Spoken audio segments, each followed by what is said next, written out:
Welcome to Key Talk. Let's begin the show. Unlock your potential. Let your true self flow. With every episode, we're setting you free. It takes one key to open many doors, and you are the master key. Let's get started.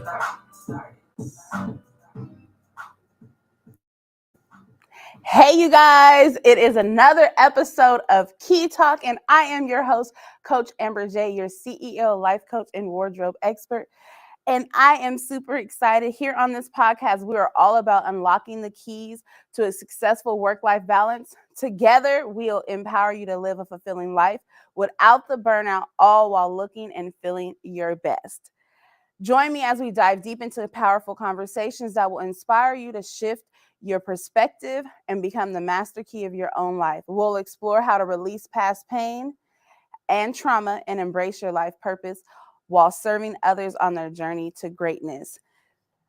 So if you're ready, make sure that you guys drop some keys in the chat here. Let me know that you're here. Let me know where you're tuning in from, and make sure that you share and invite someone else to this Key Talk. Every week we are here at the Nevada Partners Westside Incubator at 12 p.m. on Thursday. So make sure if you want to come in person and meet your coach, I am here.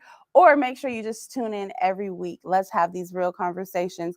So we are wrapping up and ending October Domestic Violence Awareness Month. And so I want to continue that conversation. But before I do, I want to give a huge shout out because Key Talk has officially dropped. So shout out to Jay Natural, who's the visionary behind this project. So on all platforms, you can download Key Talk. And let me tell y'all, if y'all need some inspiration, listening to this song has just been my every morning get up, let's go inspiration. So make sure you guys download it on all platforms. Key Talk, featuring Coach AmberJ and Jay Natural. So again, we have had 3 weeks of conversations about domestic violence. I want to honor those that have lost their lives behind being in a domestic relationship, as well as those that are still fighting to get through. I want to honor you. And I'm just going to go through a recap of the last 3 weeks of this conversation, starting with my own journey being not only a victim, but also a perpetrator. And so, as you guys know, domestic violence is serious, and there's no barriers that prevents you from experiencing it, right? And so from my own experience, I'm grateful that I went through that, because I learned a lot of tools for myself, especially experiencing 26 weeks of anger management. I've learned tools or keys to apply to my life to show up every day, and how to control myself, because that's the only person that I have control over, my own emotions. Yesterday I was having a conversation with my 13-year-old, and he's like, well, he shouldn't have did this, and pointing the blame on someone. He should have never did this. He got in trouble for throwing a water bottle at someone. And I was like, well, why did you throw the water bottle? He was like, he threw it at me first. And I'm like, basically, listen, you're in control of yourself. You have to learn how to be either reactive or responsive. And as a mature person, you have to learn how to be responsive. And was that a good response? If somebody did something to you at school and you know that there's consequences, do you want to pay for those consequences? And that is the same thing that I want to talk about here. Every action or reaction has a consequence, and do you want to deal with those consequences?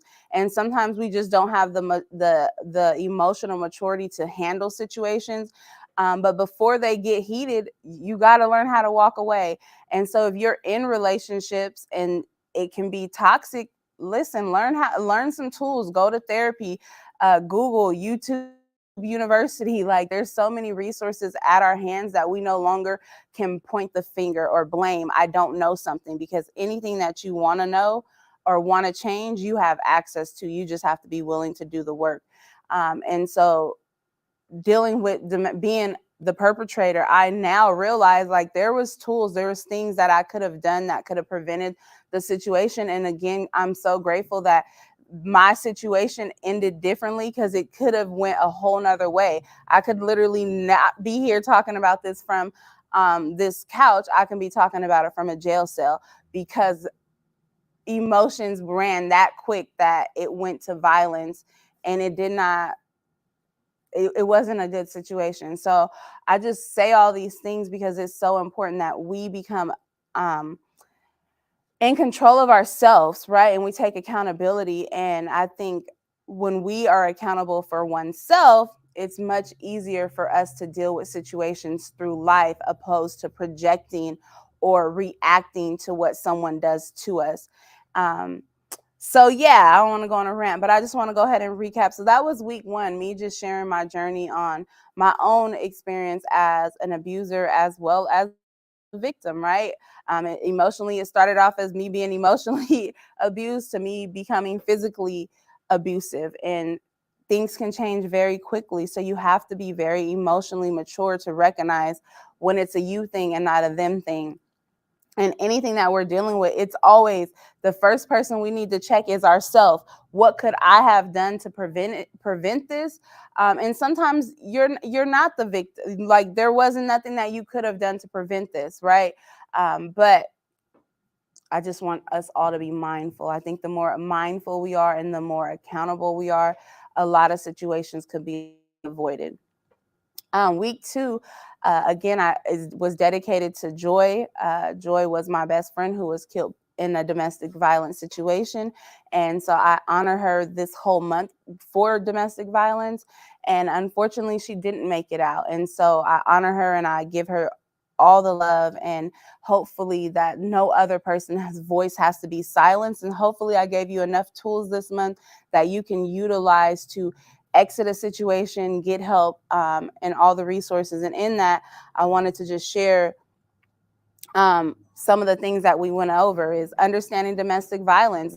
There is no black and white to it. It's not black and white. And unfortunately, sometimes the training that we've received or responders have received can kind of feel like it's black and white, but every situation is completely different.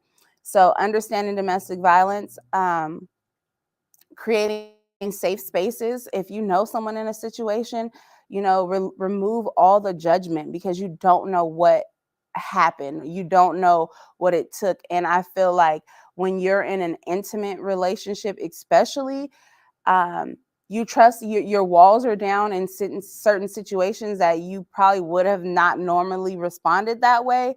But because you are in a vulnerable state or you trust this person, it's very different. So creating safe spaces for people without judgment. And then resources. There is resources available for you if you are in a situation and you're ready to get out, or you need help getting out. And I want to drop that number. It's the National Domestic Violence Hotline. It is 800-799-SAFE. Again, it's the National Domestic Violence Hotline, 800-799-SAFE. So if you're in a situation and you need to be safe, or you just need someone to talk to, or you need a game plan and a strategy, you can call the National Domestic Violence Hotline number. Next was empowering your choices. A lot of times when you're in the situation, people don't need your advice on what to do. They may just need you to empower them on their own choices while they're in that situation, reaffirming, empowering them, and giving them the peace and the space to make a decision for themselves, but empowering them to know that they can do it. Next was self-care supporters, the importance of prioritizing your well-being while supporting others. So this is one of the things too, as people that are dealing with maybe family members or siblings that are in domestic violence situations, you also have to take care of yourself, because it can weigh on you. It can take a total on you as well when a person is choosing to stay in a situation and you feel like, okay, this is heavy. Maybe they're calling me all the time or they call you in the middle of it. Make sure that you're also taking care of yourself as well. Your mental well-being is just as important in the situation. So make sure you, as well as a supporter of someone that is in a domestic violence situation, that you are taking care of yourself. And so again, I just want to honor Joy by raising the awareness and being vigilant allies to those that are affected by domestic violence. And that was episode 2. Again, that was dear and near. That was my best friend since the 7th grade. If we had 50 cents, we were sharing 25-cent bags of chips, and that was my go-to. And so may her soul rest in peace, and that her voice or her story will not just be unheard, that her life mattered and she mattered. And those that are in that situation, you also matter. Week 3, we had an amazing, phenomenal guest, John Stevenson, who was a retired chief, firefighter chief that came and listened. He shared some major keys last week. One of the biggest takeaways for me was having hard conversations from the beginning, um, and learning how to, choose the right person for you, right? A lot of times we get in situations because it feels good, but we don't really have a lot of compatibility, or we don't have those conversations, those hard conversations to see if this person actually is a good fit for you. And so some of the things that he shared, the biggest takeaway for me was having those hard conversations. What you don't talk about later will be the problem that you're fighting about. So learning how to actually exercise and communicate effectively, where you're hearing and being heard, and overstanding situations opposed to just understanding or assuming. Um, and so those were the last 3 weeks of conversations that we had. And again, I don't take this domestic violence lightly at all. I've seen many people's lives destroyed because of it, and it's a cycle that we need to break. And the tools are definitely here and available for you to break those cycles. But again, as I always say, it all starts with us, right? Um, Even for myself, I learned so much going through that situation. In my experience, on the abuse didn't start with that relationship. It started prior to that. It started as a child, right? And one of the things that John Stevenson talked about was mental health as well as behavioral health. And those are two different things that some of us are dealing with that we never even address. And then we mix it with emotions, and it's just a chaotic volcano waiting to explode. And so that is kind of what happened with me. Mine was more behavioral health. I learned a behavior as a child that if I didn't get my way, I could put my hands on you. I could talk to you any kind of way. I could be disrespectful. I can, hit you, and I should get my way. And that was a behavior that was never corrected as a child.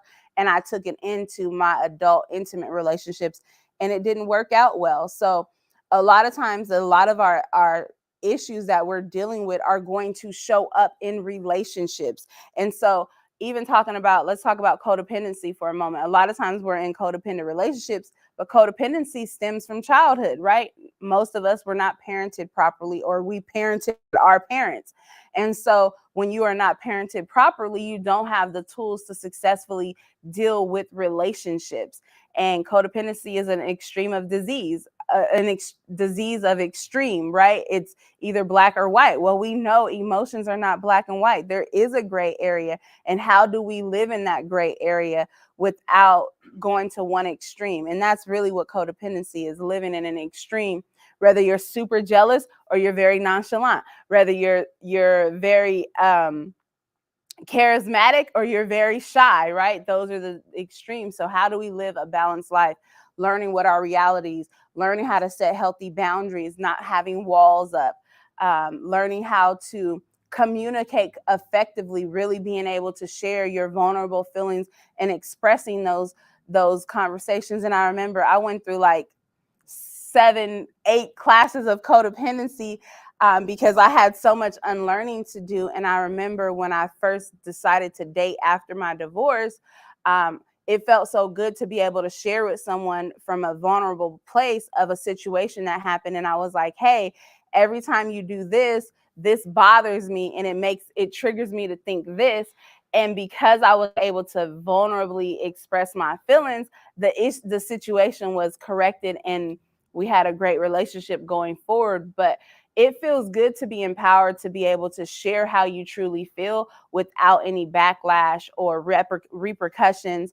of my feelings, because again, these are what I feel. And even in codependency, when you recognize what your reality is your emotions, your feelings, and your physical body. That's the only thing you have control over. So what lens I see things through does not always have to be aligned to what someone else sees, but being able to have communication and honest, respectable communication, I can then change the lens and say, oh, I can see how this may have offended you, or I can see how my behavior affected you, right?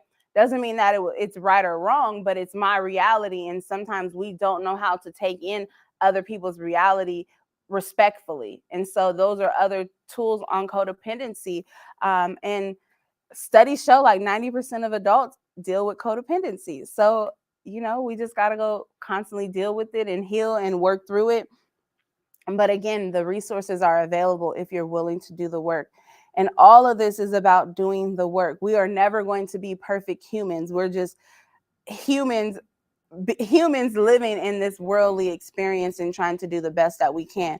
But some of us need to do the best and not just, just be right. You got to do the work, especially if there is things that you have dealt with, that or things you have not dealt with. And I can guarantee whatever you have not healed or addressed, it will show up in a relationship, right? So that insecurity, that jealousy, the your abandonment issues, your mommy issues, your daddy issues, they're going to show up in a relationship 100%, right? And it's like when you get in a relationship with someone, you become a mirror of that person.